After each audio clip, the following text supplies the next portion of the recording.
Vous ne l'avez jamais vu. Ici même, entre 8h35 et 9h sur RMC et BFM TV. Vous n'avez jamais vu, et je sais que vous êtes très nombreux à me demander de nouvelles têtes, à me demander de nouveaux responsables politiques, à entendre de nouvelles voix. Eh bien, voilà une. Éric Piolle, bonjour. Bonjour. Merci d'être avec nous. Vous êtes le nouveau maire de Grenoble, maire écologiste, Europe Écologie Les Verts, 160 000 habitants. La ville de Grenoble, oui, voilà. Avec l'agglomération autour, ça fait combien? Ça fait 450 000. 450 000 habitants.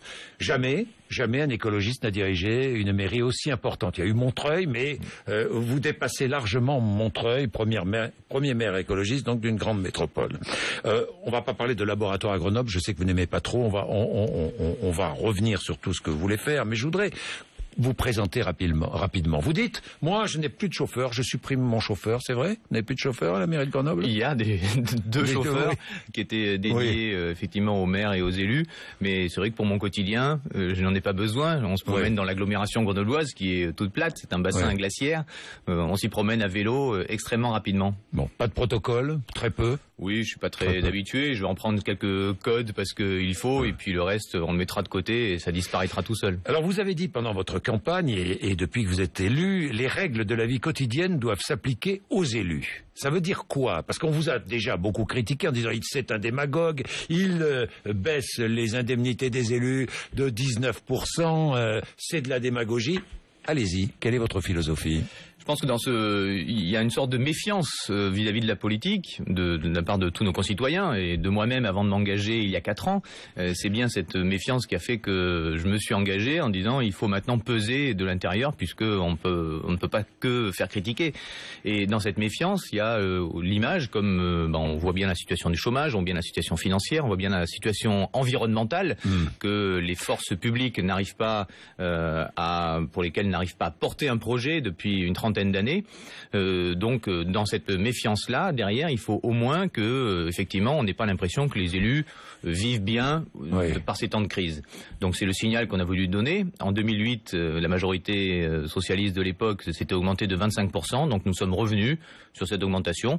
Ce n'est pas de la démagogie, c'est juste... Donc, c'est une baisse de 25%, c'est même pas 19%, c'est 25%. Oui, en fait, c'est mathématique. Quand on monte de 25 pour revenir en base 100, il faut baisser de 20%. Il faut baisser de 20%. On est revenu sur ces 25%. Donc, vous êtes devenu un maire normal, quoi. Non, je vous disais, vous savez que ça ne réussit pas.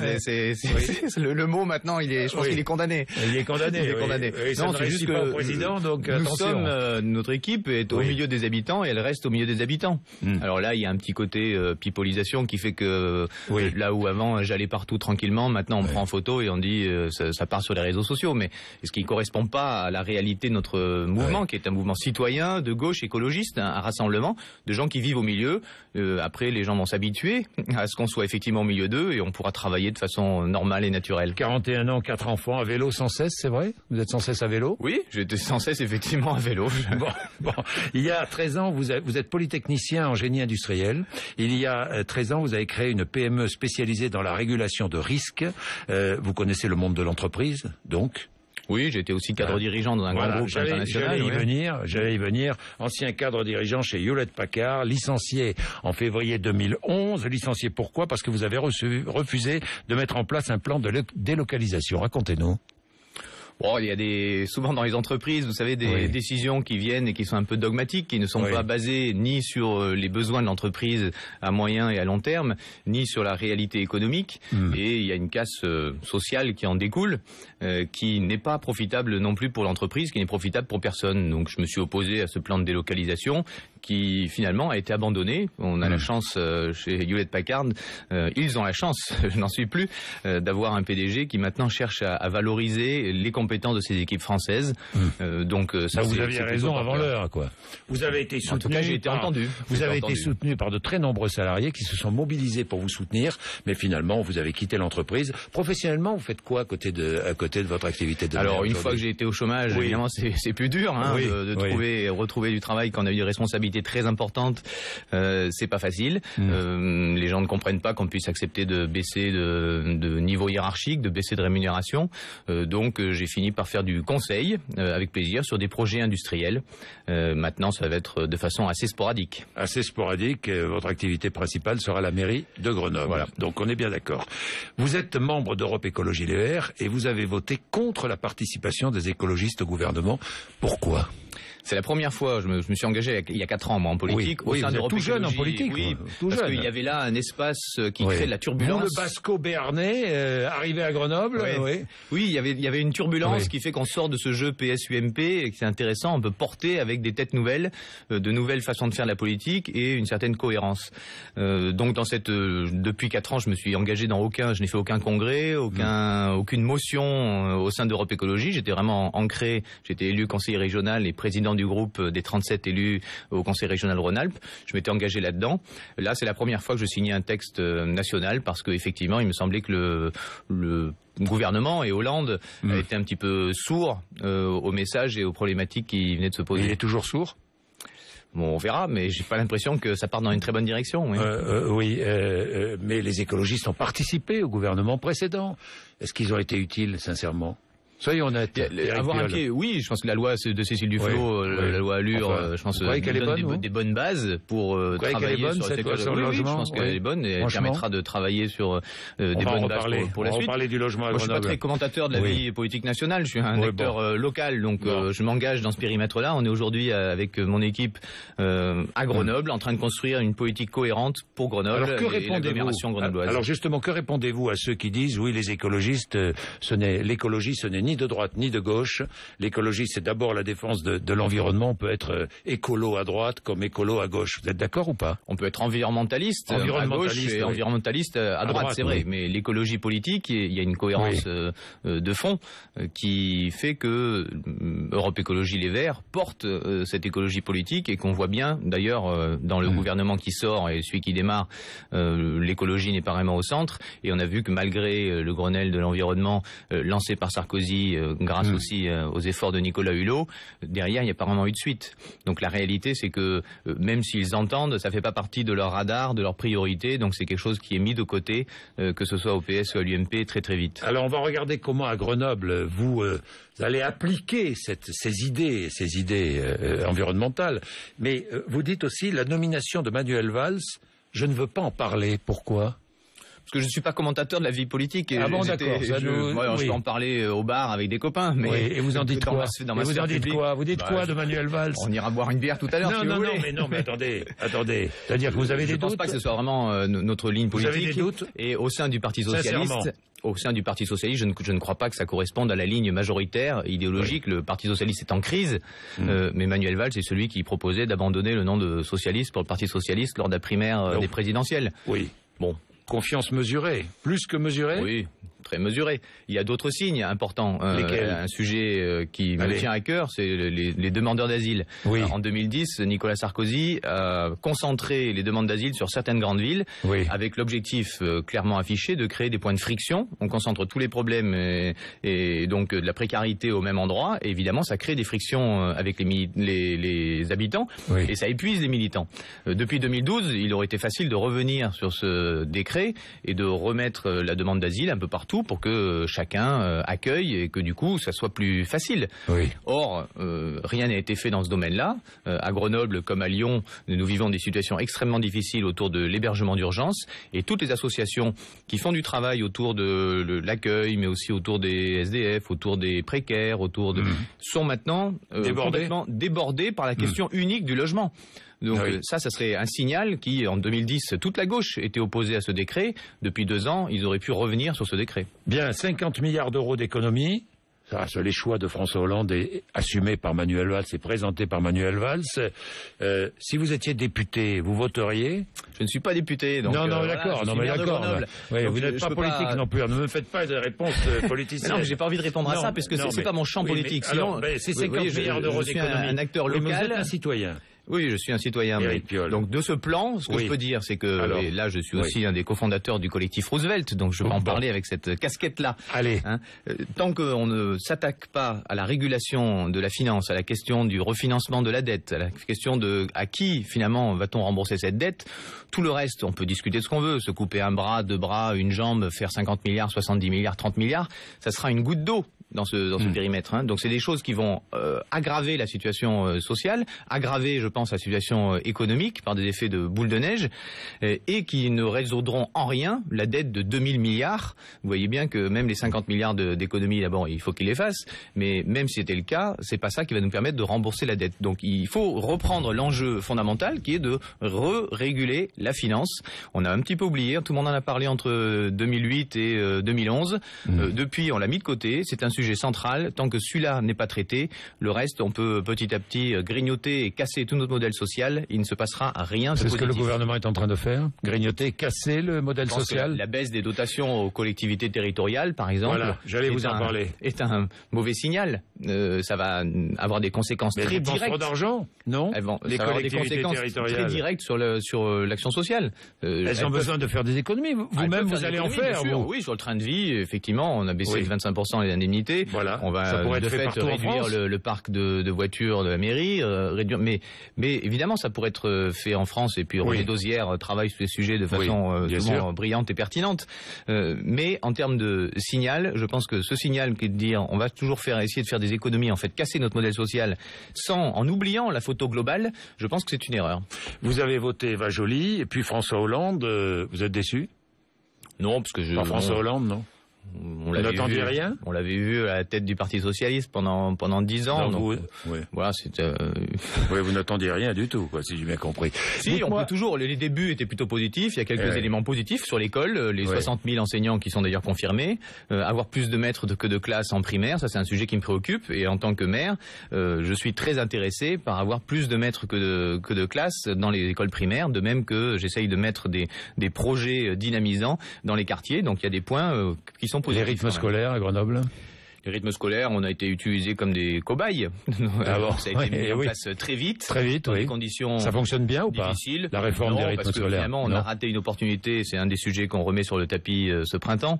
On a raté une opportunité de solidifier, par exemple, de l'emploi associatif, qu'il soit dans le monde culturel et sportif, en aménageant les rythmes de façon un peu plus souple et intelligente pour avoir le temps d'avoir des créneaux. On est allé trop vite? Oui, on a été trop vite parce que l'objectif n'était pas un objectif de fond pour les enfants dans la mise en œuvre. Hein. Le projet était plutôt positif, mais finalement c'était juste un argument électoral. On roule beaucoup au diesel à Grenoble? Il y a des problèmes de pollution, effectivement, aux particules fines. Oui, beaucoup. C'est pour ça que je vous en parle.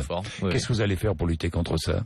Alors, nous avons plusieurs choses. Sur les particules fines, il y a 30% qui viennent du chauffage individuel au bois. Ça peut paraître étonnant, hein, on n'a pas ça en tête, mais c'est le cas. Donc nous allons proposer des aides pour la conversion des foyers ouverts vers des choses qui n'émettent pas de particules fines.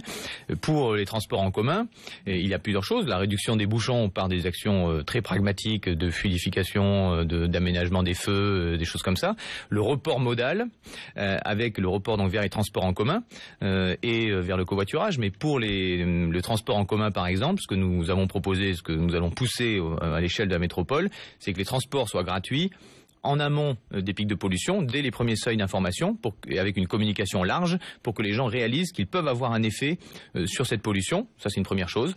Et puis, par exemple, que pour tous les nouveaux Grenoblois, ils auront 3 mois d'abonnement gratuit au transport en commun et au système de location de vélo. Chaque habitant qui vient s'installer à Grenoble aura 3 mois. Un transport gratuit pendant 3 mois. Parce qu'il faut trouver des déclics maintenant. Le réseau à Grenoble, il est plutôt pas mal. Il faut l'ouvrir sur les vacances scolaires, l'ouvrir en soirée. Sinon, il est plutôt pas mal. Il reste évidemment beaucoup de choses à faire. Mais il faut trouver des déclics culturels pour que les gens basculent vers les transports en commun. Est-ce que les impôts vont augmenter à Grenoble? Non, nous nous sommes engagés à ne pas augmenter les impôts. Les impôts locaux, vous savez que c'est les plus inégalitaires. Ils sont forfaitaires. C'est même pas en pourcentage comme la TVA, c'est forfaitaire quels que soient les revenus. Donc c'est un impôt inégalitaire. Donc nous ferons les choix qu'il faut pour ne pas augmenter les impôts. Je vois tarification progressive de l'eau. Je vois aussi, vous voulez créer des votations d'initiatives citoyennes. Je voudrais vous parler aussi de la sécurité, parce que c'est un sujet important pour un maire tel que vous, dans une ville où parfois on est confronté à l'insécurité, notamment dans certains quartiers. Je pense à la Villeneuve. Est-il vrai paraît que vous allez supprimer ces caméras de vidéosurveillance. Dans le domaine de la sécurité, c'est un domaine auquel on s'est pas mal attaché parce que ça touche le quotidien de tout le monde. Mais bien sûr. Partout où on a été, le premier retour, c'est de dire la sécurité, on en a marre qu'on nous en parle. On a eu Sarkozy pendant 10 ans, à chaque fois qu'il y avait une agression, il faisait une nouvelle loi et finalement il a baissé les effectifs de gendarmes et de policiers de 10 000 et donc on n'a plus les effectifs. Et vous avez vu tout le monde venir à Grenoble, hein, tous les ministres de l'Intérieur. Oui, il y a cette déconnexion entre les discours et la réalité qui fait que les gens n'y croient plus. Donc là, on va s'attacher au problème de la sécurité. J'ai rencontré à ce sujet le préfet, le directeur départemental de la sécurité publique, le responsable de la police municipale, le procureur général, le procureur de la République. Donc j'ai fait tout ce travail-là déjà depuis ces 2 semaines. Et nous attaquons à cette question à la fois par la présence humaine, le retour de la présence humaine forte, des médiateurs, également des gardiens d'immeubles, et puis un travail de concertation à l'échelle de quartier. Il y a une police municipale qui est déjà très nombreuse à Grenoble. Il y a 103 policiers municipaux. Donc il y en aura plus. Peut faire le travail. Non, il n'y en aura pas plus, mais on peut faire un travail très efficace avec cette police municipale, en coordination avec la police nationale. Et donc il faut s'attaquer à tout ça. Et puis quand on parle de commerce de proximité, quand on parle de projets d'école qui permettent de réancrer aussi les parents autour de l'école, de réutiliser l'espace public, on parle aussi de sécurité et ça a une traduction concrète dans les projets que les gens peuvent faire. Plus ils font de projets, moins il y a de problèmes de sécurité. C'était une boutade quand vous avez dit je vais vendre mes caméras de surveillance qui ont maire de Nice, par exemple. J'ai un humour un peu caustique, donc peut-être qu'il va falloir que j'apprenne à m'en méfier. Mais non, vous allez les vendre, ces caméras de vidéosurveillance ou pas? Estrosi qui veut mettre une caméra pour 200 habitants, il y en a déjà une pour 400, et puis la logique de Martine Aubry et d'autres grandes villes européennes qui facilitent plutôt la présence humaine. Voilà, les caméras de vidéosurveillance à Grenoble. Regardez, il y en aura quand même. Il y en a aujourd'hui en fait 160 dans les transports en commun. Il n'y a pas de débat là-dessus. On a toujours dit qu'on était favorable. Il y en a également des centaines dans l'espace privé, dans les magasins, etc. On parle là de l'écume. On parle des 52 caméras de la ville de Grenoble. Donc il y avait des projets, que ce soit au PS ou à l'UMP, pour tripler, voire quadrupler le nombre de ces caméras. Nous ne le ferons pas. Et aujourd'hui, sur les 52, nous avons pu constater qu'il y en a un tiers qui sont en panne. Donc en fait, c'est pas mal d'affichage et assez peu d'efficacité. Bon, vous allez en garder quelques-unes. Par exemple, à la Villeneuve, on peut mettre. Vous savez, ce quartier, en fait, malheureusement, a beaucoup de richesse. Il a été stigmatisé par le discours de Sarkozy et puis par certains reportages du coup après. Mais il y a un tissu associatif très riche. Il y a plein de jeunes qui ont des projets. Je vais les rencontrer très souvent, qui ont envie de monter des activités de nettoyage de voitures avec des produits bio, de commerce, etc. Donc il y a beaucoup de projets à la Villeneuve. En fait, c'est un quartier qui a une richesse et des équipements publics aussi nombreux. Donc il y a plein de forces et c'est pas dans ce quartier-là qu'il faut stigmatiser les choses. Non, il faut avoir une cohérence. Je pense qu'il y a un besoin de créer une vision. Qu'est-ce qu'on veut faire? Comment on veut refaire société et penser un peu la société à 20-30 ans? Quelles sont ces grandes tendances? Donc les besoins fondamentaux, plus la protection de l'eau, les matières premières, les terres agricoles, l'énergie, la biodiversité. Et les terrains pour construire aussi. Et puis trouver après des solutions concrètes aujourd'hui là, qui sont en cohérence avec ce projet à 20 ou 30 ans. C'est ça l'objectif du travail politique. Le logement, c'est un problème majeur dans une ville comme Grenoble. Le logement, l'hébergement est un problème majeur. Le logement est un problème puisqu'il coûte très cher pour les classes moyennes notamment. Il y a en plus énormément de logements vacants, plus de 4000, alors qu'on a 80 000 logements à peu près. Donc oui, c'est un gros parc de logements. Et aussi beaucoup de bureaux vides, 110 000 mètres carrés à Grenoble de bureaux vides. Donc il y aurait matière à essayer de faire des expériences pour les transformer en logements. Il y a l'enjeu majeur autour du logement aujourd'hui, il est double. Il est d'un côté la rénovation énergétique, c'est là qu'on sait qu'on va avoir un impact environnemental, un impact sur l'emploi, puisque chaque euro investi dans la rénovation crée plus d'emplois que dans la construction. Donc on va continuer à construire pour monter à 25% de logements sociaux, comme le prévoit la loi de Cécile Duflot. Mais après, il y a aussi un enjeu sur la rénovation et un enjeu sur comment on crée ces logements sociaux aussi dans le diffus. Oui, des animaux, j'ai vu. Ça, c'est gadget ou pas? Non, des animaux à la Bastille. À la Bastille, ça domine Grenoble. Là, tout le monde connaît. Il y a un téléphérique qui y monte. Mais j'ai vu aussi collecte des ordures avec des animaux, non? Oui, mais en fait, c'est deux choses. Oui, mais en fait, ça se fait déjà. C'est des sujets qui ont été caricaturés un peu pendant la campagne. Ça fait un peu les beatniks. Ils veulent mettre des chevaux dans les parcs et des moutons. Mais en fait, ça se fait déjà et ça se fait même dans certains parcs à Grenoble. Nous souhaitons juste étendre parce que la nature en ville, l'embellissement de la ville, il y a un aspect régulation thermique. À Grenoble, il fait très chaud l'été, donc on a besoin de verdir la ville. On a besoin aussi de développer de l'agriculture urbaine pour retrouver, et du lien avec les animaux, pour retrouver un certain plaisir de vivre et de se promener en ville. J'ai vu votre adversaire principal, socialiste, qui disait c'est un démagogue, Éric Piolle. Vous savez, il disait aussi, nous étions conseillers régionaux tous les deux. J'ai fait ma dernière session en conseil régional hier et j'ai annoncé ma démission pour être sur un mandat unique. Oui, pas de et il disait la même chose exactement quand nous luttions au conseil régional contre l'écrêtement. Vous savez, quand ils sont tellement cumulards qu'ils touchent plus que le maximum légal, et jusqu'à l'année dernière, ils avaient le droit de distribuer l'argent qu'ils avaient en trop à qui ils voulaient, nommément.